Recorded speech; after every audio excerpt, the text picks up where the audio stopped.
अयोध्या में कोचिंग संस्थानों को लेकर बड़ी पहल। विधायक व प्रशासन के साथ बैठक संपन्न। जल्द खुलेंगे संस्थान। जनपद अयोध्या से बड़ी खबर सामने आ रही है। निजी कोचिंग संस्थानों को लेकर लंबे समय से चली आ रही असमंजस की स्थिति के बीच आज कोचिंग संचालकों, स्थानीय विधायक और प्रशासनिक अधिकारियों के साथ एक महत्वपूर्ण बैठक संपन्न हुई। बैठक में कोचिंग संस्थानों से जुड़े विभिन्न मुद्दों पर विस्तार से चर्चा की गई। संचालकों ने अपनी समस्याओं और सुझावों को प्रशासन के समक्ष रखा, जिस पर सकारात्मक विचार विमर्श हुआ। बैठक के बाद यह उम्मीद जताई गई कि आवश्यक औपचारिकताएं पूरी होने के पश्चात जनपद के कोचिंग संस्थान जल्द ही पुनः संचालित किए जाएंगे। इस सकारात्मक पहल से कोचिंग संचालकों के साथ साथ हजारों छात्र छात्राओं में भी खुशी का माहौल है, क्योंकि लंबे समय से उनकी पढ़ाई प्रभावित हो रही थी। बैठक के उपरांत कोचिंग संचालकों ने विधायक एवं प्रशासन का आभार व्यक्त करते हुए कहा कि उनके सहयोग और सकारात्मक प्रयासों से जल्द ही शिक्षा व्यवस्था सामान्य होने की उम्मीद है। उन्होंने विश्वास जताया कि छात्रों के हितों को सर्वोपरि रखते हुए जल्द उचित निर्णय लिया जाएगा। फिलहाल सभी की निगाहें प्रशासन के अंतिम निर्णय पर टिकी हैं। जैसे ही आधिकारिक आदेश जारी होगा, कोचिंग संस्थानों का संचालन पुनः शुरू किया जाएगा।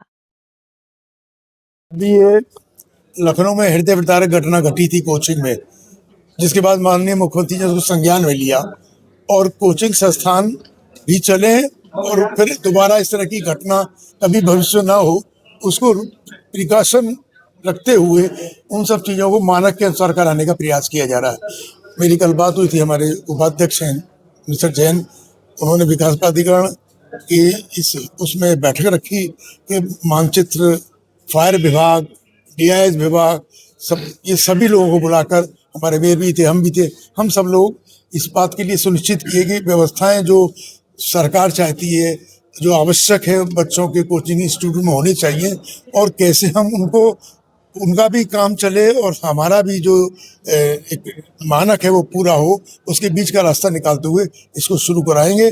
और मुझे लगता है कि हमारे उपाध्यक्ष महोदय ने जिस तरह रखा है चीज़ों को, ठीक प्रकार से वो उन सब चीज़ों को कराने के प्रयास करेंगे। लेकिन जो प्रैक्टिकल कठिनाइयाँ हमारे कोचिंग वाले बच्चों की है या उनके मालिकों की, उसका भी ध्यान रखेंगे। और एक साथ कोई चीज़ बहुत जल्दी बदल नहीं सकती, लेकिन धीरे धीरे मुझे लगता है कि व्यवस्था बन जाएगी। वो लोग एक एफिडेविट देंगे कि जो भी मानक है उनका पूरा करने का प्रयास करेंगे, और उसी हिसाब से कोचिंग इंस्टीट्यूट मुझे लगता है 1-2 दिन में वो खुल जाएंगे। विषय है उसमें जो सरकार की सुरक्षा मानक आए हैं और जो यहाँ, तो दोनों चीजें मैच कैसे होंगी, हम लोग उसी पर चिंतन किए हैं और उसका प्रयास करेंगे कि मैक्सिमम मैचिंग हो जाए। थोड़ा बहुत जो रहेगा उसमें हम लोग कोई रास्ता निकालेंगे। कुछ कोचिंग संस्थान देखिए,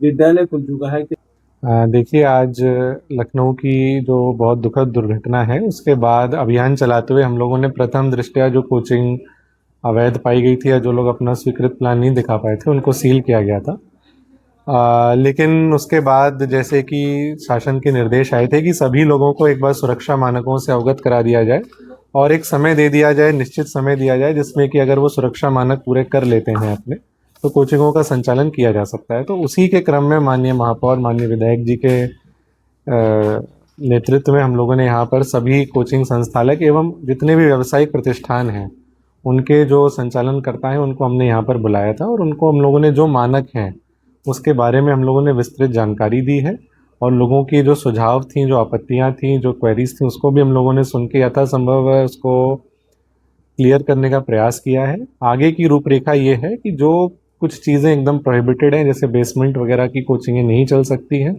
तो उसमें उन लोगों से अनुरोध किया गया है कि आप लोग अपनी ऐसे भवन तलाश लें जहाँ पर आपको इन मानकों की दिक्कतें ना हो।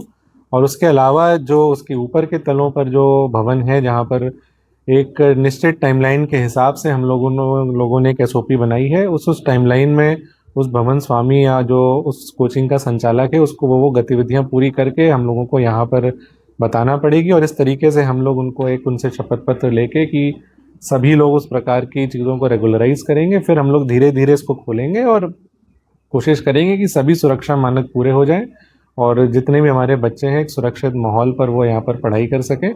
ये है विकास पूरे प्राधिकरण का प्रयास रहेगा। और यहाँ पर हम लोग एक डेडिकेटेड हेल्प डेस्क भी बना देंगे, जिसमें कि अगर कोई आता है तो वो अपने उसके जो भी अगर कोई छोटी मोटी क्वेरीज है तो उसको हम लोग टाइमली डिस्पोजल करके उसका नक्शा जो है एक समायोजित कर दें। मैंने आपको बताया कि आज हमारी पहली बैठक हुई है।